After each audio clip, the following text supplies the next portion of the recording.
పెద్దలు గౌరవనీయులు ఏ శాఖ మంత్రి ఇచ్చినా అత్యంత సమర్థవంతంగా నడిపించినటువంటి గౌరవనీయులు హరీష్ రావు గారికి, అదేవిధంగా పేద ప్రజల గొంతుక నిబద్ధత నిజాయితీ అంకిత భావంతో పోరాడుతున్నటువంటి సిపిఎం సెక్రటరీ జాన్విశ్రీ గారికి, అదేవిధంగా రాకేష్ రెడ్డి గారికి, చాలామంది పెద్దలందరూ వచ్చారు.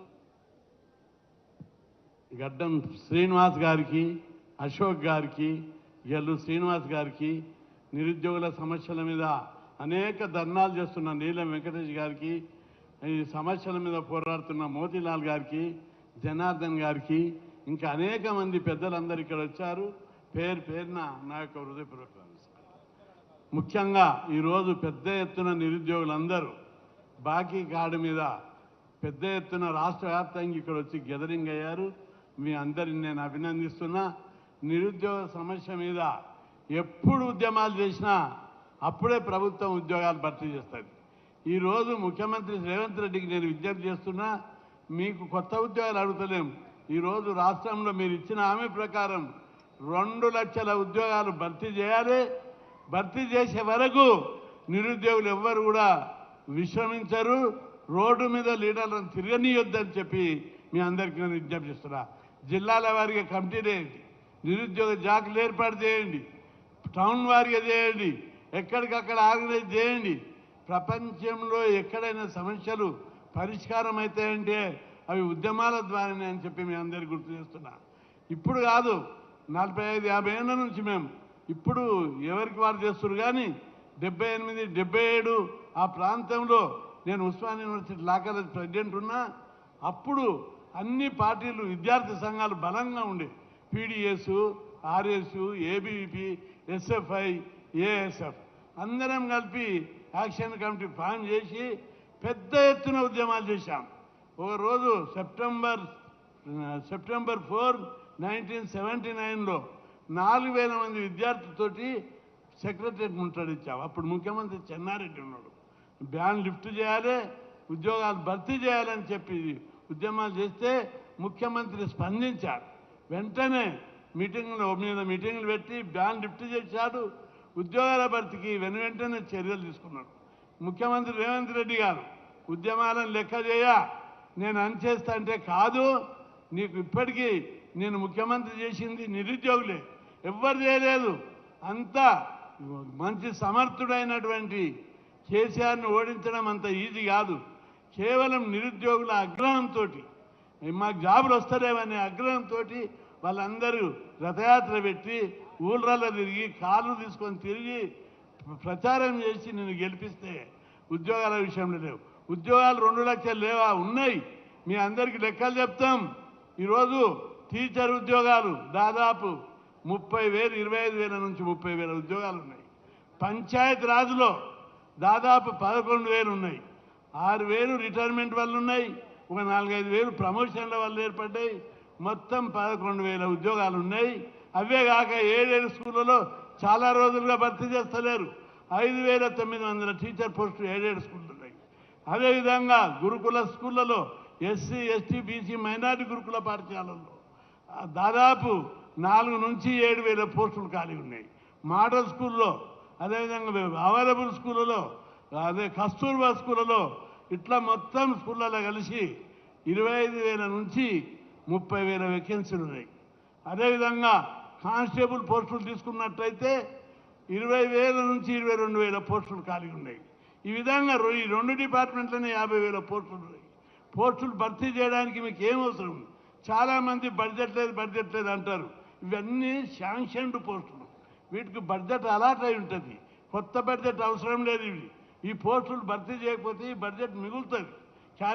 ఇక మిగిలి వేరే స్కీమ్లకు డైవర్ట్ చేస్తారు. కాబట్టి ఈ శాంక్షన్డ్ పోస్టుల విషయం లోపల కొత్త బడ్జెట్ అవసరం లేదు.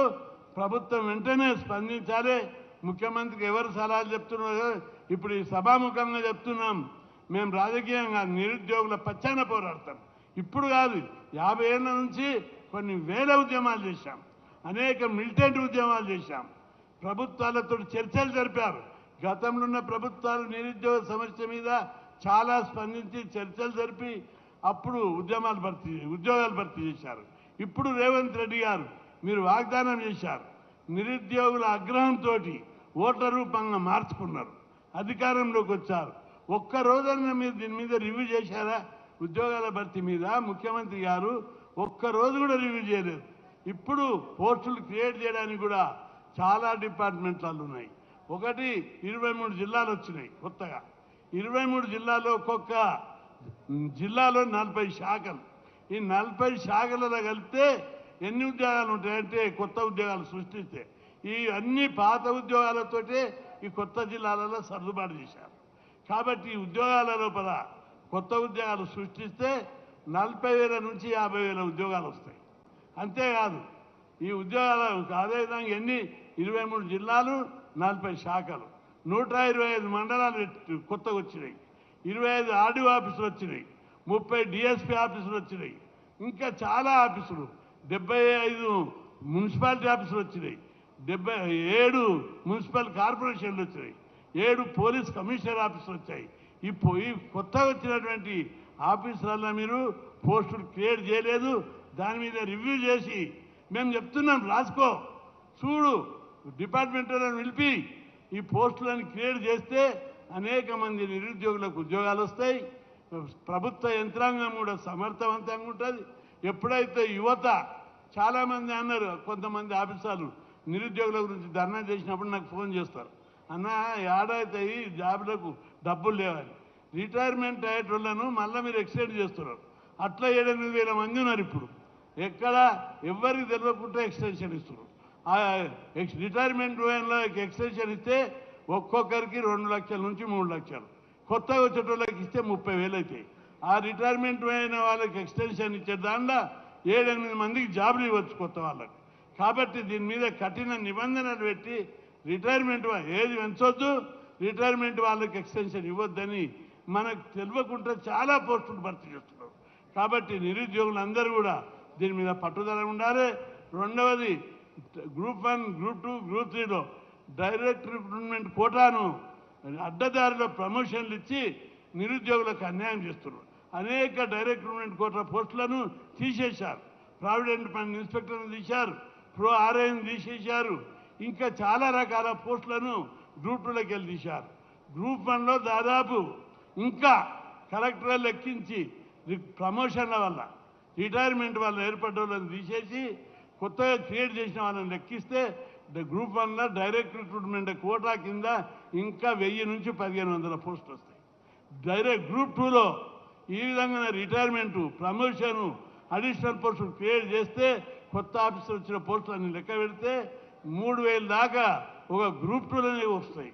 ఇక క్లారికల్ పోస్టులు అయితే వాళ్ళందరినీ సరే అవుట్ సోర్సింగ్లో తీసుకున్న రెగ్యులరైజ్ చేసినా సరే, కానీ ఇంకా రిక్రూట్ చేస్తే దాంట్లో కూడా దాదాపు 30 నుంచి 40,000 పోస్టులు వస్తాయి.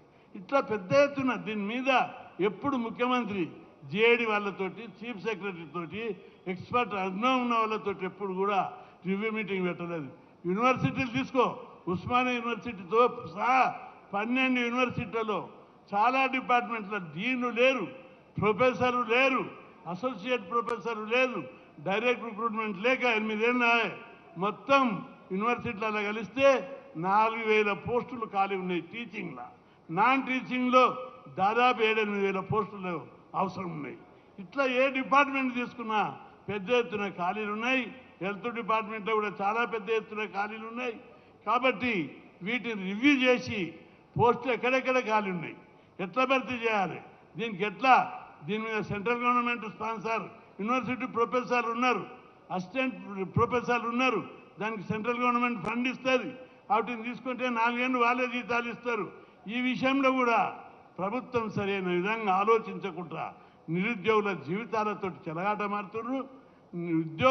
నిరుద్యోగ యువతను ఉద్యోగాలు నింపితే సమర్థవంతమైనటువంటి పాలనను ఇవ్వగలుగుతాం. దాని ద్వారా రాష్ట్ర సంపద పెరుగుతుంది, పరిపాలన లోపల ట్రాన్స్పరెంట్ పెరుగుతుంది, పరిపాలన చాలా సమర్థవంతంగా అయి ప్రజల అభివృద్ధి సంక్షేమ కార్యక్రమాలు జరుగుతాయి, ఉత్సాహంగా యువత పనిచేస్తుంది. ఇంకా ఎక్స్టెన్షన్ ఇచ్చుకుంటూ పోతే రాష్ట్రం ఇప్పటికీ అధోగతి పాలైంది, అవినీతి పెరిగిపోయింది, ఎక్కడ చూసినా అవినీతి అయింది. ఈ అవినీతి మీద ప్రజలు తిరుగుబాటు చేయకపోతే తప్పదు తిరుగుబాటు అని చెప్పి ప్రభుత్వాన్ని హెచ్చరిస్తున్నాం. నాయకులు, ఎమ్మెల్యేలు, ఎంపీలు అందరూ కూడా ఎవరికి దొరికినంత వాళ్ళు దండుకోవడమే పెట్టిరు తప్ప నిరుద్యోగులకు ఉపాధి కల్పించాలి, ఎట్లా ఈ నిరుద్యోగ సమస్యకు ఏ విధంగా పరిష్కార చర్యలు తీసుకోవాలని ఆలోచించడం. ఇంకొక విషయం, ప్రైవేట్ కంపెనీలు అన్నీ వస్తున్నాయి, నాన్ లోకల్తో నింపి పడేస్తున్నారు.